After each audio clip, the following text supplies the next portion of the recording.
私たちの心に何かを残してくれる物語を一緒に読み解いていこう時間です。心に響く物語との時間をお過ごしください。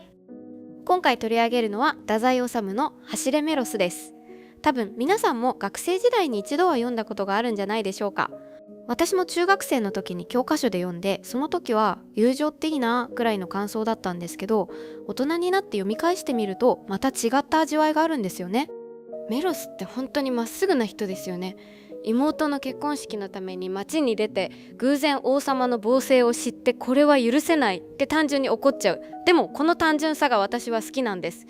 現代って何事も複雑に考えすぎちゃうことが多いじゃないですか。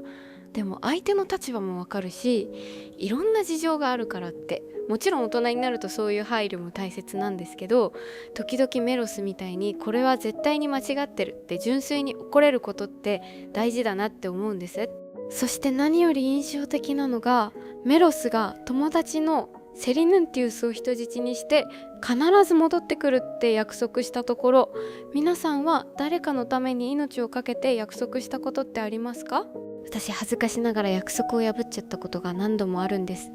この前も友達との約束をすっぽかしてしまって、その時友達は大丈夫だよ気にしないでって言ってくれたんですけど、逆にそれが申し訳なくて、優しい人ほど約束を破られても責めないんですよね。セリヌンティウスという友達、本当にすごいと思いませんか？メロスが君を人質にして僕は3日後に戻ってくるって言った時、何の迷いもなく分かったって答えるんです。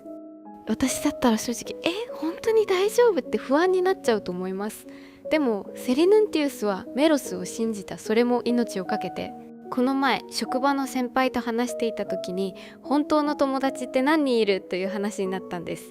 先輩は困った時に頼める人が本当の友達よねって言ってたんですけど、でもセリヌンティウスレベルで信頼できる人って一体何人いるでしょうか？実は私、大学時代に友達に大きな嘘をついてしまったことがあって、その時その友達は私を許してくれたんですけど、自分が情けなくてしばらく顔を合わせられませんでした。メロスも途中でもうどうでもいいって投げやりになってしまう場面がありますけど、その気持ちすごくわかるんです。物語の中盤でメロスが川に阻まれて山賊に襲われて疲れ果てて倒れちゃうシーン、あそこが一番リアルだなって思うんです。もう疲れた、どうでもいいって誰にでもありますよね、そういう瞬間。私も就活で何度も落ちた時、もう何でもいいやって思ったことがあります。友達が内定をもらっている中で自分だけがうまくいかなくて、努力してもダメなものはダメなんだってすごくネガティブになってしまって、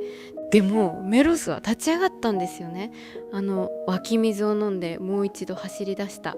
なんでどうしてそこまで頑張れるのって思っちゃった。でもね、レベルは違うけど、私も就活で苦しんでいた時期にすごく救われた言葉があったんです。母が頑張るっていうのは諦めないことよって言ってくれて、当たり前のことなんですけど、その時の私にはすごく響いたんです。最後の場面でメロスがギリギリで処刑場に駆け込んできた時、もうボロボロの状態でもセリヌンティウスは最後まで信じてたんですよね。メロスは来ますって。そして再会した2人がお互いを殴り合うシーン、最初読んだ時はなんで殴るのって思ったんですけど、今ならわかります。お互いに一瞬でも相手を疑ってしまった自分を恥じているんですよね。メロスは途中でもうどうでもいいって思ってしまった。セリヌンティウスも一度だけメロスを疑ってしまった。でもそれでも最後は信じ抜いた。完璧じゃないからこそ人間らしくて、それでも信じ続けることの尊さが際立つんだと思います。メロスもすごいけどセリヌンティウスもすごいよね。私たちって誰かを 100% 信じるって実はすごく難しいことですよね。でも完璧じゃなくてもいいから信じ続けようとすることが大切だって教えてくれてるよね。そして最後に王様が変わったこと、これも印象的ですよね。わしも仲間に入れてくれまいかって。あんた勝手すぎない？二人のどちらかを処刑しようとしてたんだよ。まあでもね、王様は人を信じることができなかったけど、メロスとセリヌンティウスの友情を見て信じるということの美しさを思い出したんだと思います。人って傷ついた経験があるとどうしても疑り深くなってしまいがちですよね。私も昔友達に裏切られたことがあって、しばらくは人を信じるのが怖くなった時期がありました。でも信じることをやめてしまったら本当に大切なものを見失ってしまうんだなってこの物語を読むたびに思います。走れメロスって一見古い話に思えるかもしれませんが、今の時代にこそ読み返したい物語だなって思うんです。 SNS で簡単につながれる時代だからこそ、本当の信頼関係って何なのかわからなくなることがありませんか？いいねの数で承認されたような気になったり、でも本当に困った時に駆けつけてくれる人は意外と少なかったり、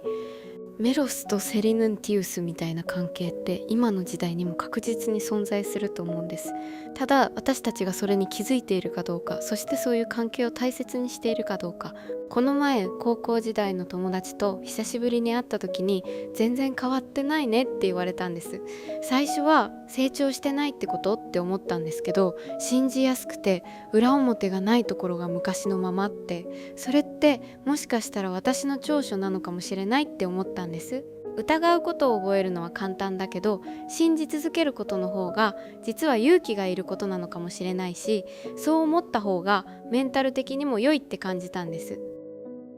今回は太宰治の走れメロスを一緒に読み解いてきました。皆さんはどんなことを感じられたでしょうか？もしかしたらメロスみたいにまっすぐに生きるのは難しいかもしれません。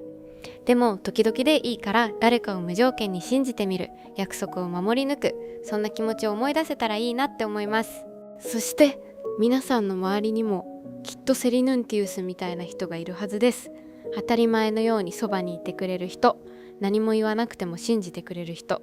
そういう人たちに時々はありがとうって伝えられたらいいですね。心に響く物語、次回はどんな物語が皆さんを待っているでしょうか？よかったらチャンネル登録をお願いします。最後まで聞いてくださってありがとうございました。